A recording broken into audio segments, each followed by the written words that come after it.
চেনেন, অনেকে চেনেন না। থানার পরিচয়টা আগে দেওয়া দরকার। ইনি নির্মল গোসাই, নিউটাউনে বাড়ি, একজন আদর্শ মতুয়া ঘরের সন্তান। নির্মল গোসাইয়ের নাতনি, বিবাহ সূত্রে তিনি মালদার ঘরে বিয়ে হয়েছে আমাদের বাবাজি আনন্দ। তিনি যদিও মালদারি ঘরে বিবাহ হয়, তিনি এই মতুয়ার কথা, সার্বিক বঞ্চিত মানুষের কথা, রিক্ত সিক্ত মানুষের কথা, দেশভাগের বলি উদ্বাস্তুদের কথা তিনি ব্যথায় ব্যথিত হয়ে আজ কিন্তু আপনাদের উপরে এসেছে। কেন যে বিপর্যয় আমাদের উপরে নেমে এসেছে, আমরা যদি সজাগ সচেতন না হই তাহলে আগামী দিন আমাদের করুণ পরিণতি, করুণ অবস্থায় অবস্থান করতে হবে আমার জেনারেশনের, আগামী জেনারেশনের ছেলে মেয়েদের। তাই আপনাদের কাছে অনুরোধ, ভোট আসবে, ভোট যাবে। আমরা দেখেছিলাম, আমাদের ভরসা করেছিলাম আমরা যে রক্তের কাছে, ঠাকুর বংশের রক্ত, কিন্তু রক্ত বেইমানি করল। হ্যাঁ, বেইমানি করেছে। যে রক্তের জন্য আমরা ছোটাছুটি করেছিলাম বনগাঁ লোকসভায়, গাইঘাটা বিধানসভায়, ইচ্ছা ছিল, আশা ছিল, ভরসা ছিল যে আমার মানুষের কোনো সমস্যায় তারা নীরব নিথর বধির থাকবে না। কিন্তু বন্ধু, দুঃখের বিষয়, আমি অনেক ভিডিওতে বলেছিলাম, দু কথায় মামলা খারিজ হয়ে যেত। যাদেরকে আমরা ভোটে নির্বাচিত করলাম, যাদের ভোটে এই বনগাঁ লোকসভায় মন্ত্রী হলো, সেই উদ্বাস্তুরা ভোট অধিকার থেকে বঞ্চিত হয়েছে। আমরা যখন অনশন করেছিলাম, আমাদের শ্রদ্ধেয় পূজনীয় বলবো শান্তনু ঠাকুর বলেছিল এরা রোহিঙ্গা, এরা মুসলমান, এরা জিহাদ। তানার কথাই প্রমাণিত হলো যে সত্য। এই যে এসআইআর হলো, এসআইআর এর মাধ্যমে কিন্তু সেই সিন্নমূল উদ্বাস্তু নবশূদ্র মতুয়া ভোট অধিকারহীন হল। তিনি নির্বাচনের সময় বললেন, যখন এসআইআর শুরু হয় তখন বললেন, কোন মতুয়া নবশূদ্র উদ্বাস্তুর নাম কাটা গেলে আমার কাছে আসবে।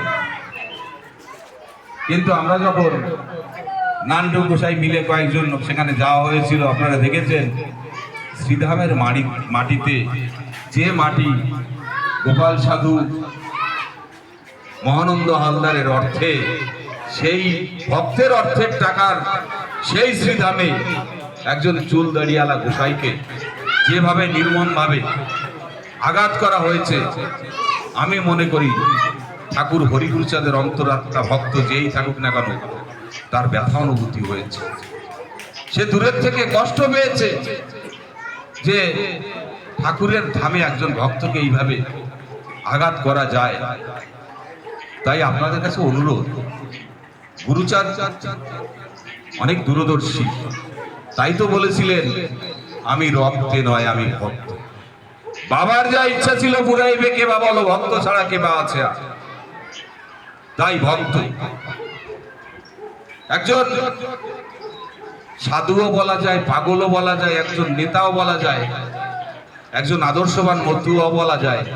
নরোত্তম বিশ্বাস আপনার এলাকার ক্যান্ডিডেট, আমি চাকদা থাকি, কিন্তু আমার মনে হয়েছে এরকম একজন মানুষকে নির্বাচনে জয় করে অন্তত নবান্নে পাঠানো দরকার।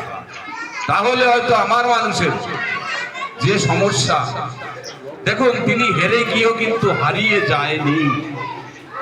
তিনি হেরে গিয়েছিলেন গত নির্বাচনে, কিন্তু আপনাদের দুয়ারে দুয়ারে কম বেশি এই বনগাঁ লোকসভা বা গাইঘাটা বিধানসভায় আমার হাতের তালুর মতো তিনি বিভিন্ন সময় বিভিন্ন জায়গায় মানুষের পাশে গিয়েছেন, মানুষের দুঃখে মানুষের পাশে গিয়ে দাঁড়িয়েছেন। তিনি একজন সাধারণ মানুষ হিসাবে, আর সেই মানুষটাকে যদি আপনারা নির্বাচনে নির্বাচিত করে একজন বিধায়ক তৈরি করতে পারেন, সরকারি পাওয়ার যদি তখন থাকে, আমার মনে হয় এই গাইঘাটা বিধানসভা একটা দেখার মতো বিধানসভা তৈরি হবে। গাইঘাটায় ভালো একটা হসপিটাল নেই, এই ঠাকুরনগর আমি বারংবার ভিডিওতে দাবি করেছিলাম যে গাইঘাটা এই যে এত বড় একটা মেলা হয় ঠাকুরনগর ঠাকুর বাড়িতে, একটা হসপিটাল যেখানে গেলেই ট্রান্সফার করে দেওয়া হয় বনগাঁ নয় বারাসাত, দূর দূরান্ত থেকে বাবার ভক্তরা আসে। তারা যদি ঠাকুর বাড়ির কাছাকাছি একটা ভালো হসপিটাল হয় তাহলে কিন্তু সেখান থেকে সুস্থ হয়ে আবার হেঁটেও ঠাকুর বাড়ি আসতে পারে। কিন্তু যে মানুষটা উত্তরপ্রদেশ, মহারাষ্ট্র, অন্ধ্রপ্রদেশ, কর্ণাটক থেকে আসে, সেই মানুষটাকে যদি বারাসাত অথবা বনগাঁ রেফার করায় সেই লোক কিন্তু কাউকে খুঁজে পাবে না। তাই দাদাকে বলেছিলাম, দাদা আপনার কাছে অনুরোধ রইল, আমার দৃঢ় বিশ্বাস গাইঘাটার মানুষ আপনাকে এবার জয় করবে। এই গাইঘাটা বিধানসভাটাকে এমনভাবে তৈরি করবেন, স্বাস্থ্য, শিক্ষা, পানীয় জল, মানুষের আয়ের রোজগারের দিকে এমনভাবে তৈরি করবেন যেন মানুষ তাকিয়ে বলে, না রে, একজন হরিভক্ত এই নরোত্তম বিশ্বাস গাইঘাটা বিধানসভাটাকে অন্যভাবে তৈরি করেছে। তাই এতদ অঞ্চলের সমস্ত শুভবুদ্ধি সম্পূর্ণ মানুষ, আমার মায়েরা আছেন, দেখুন আমরা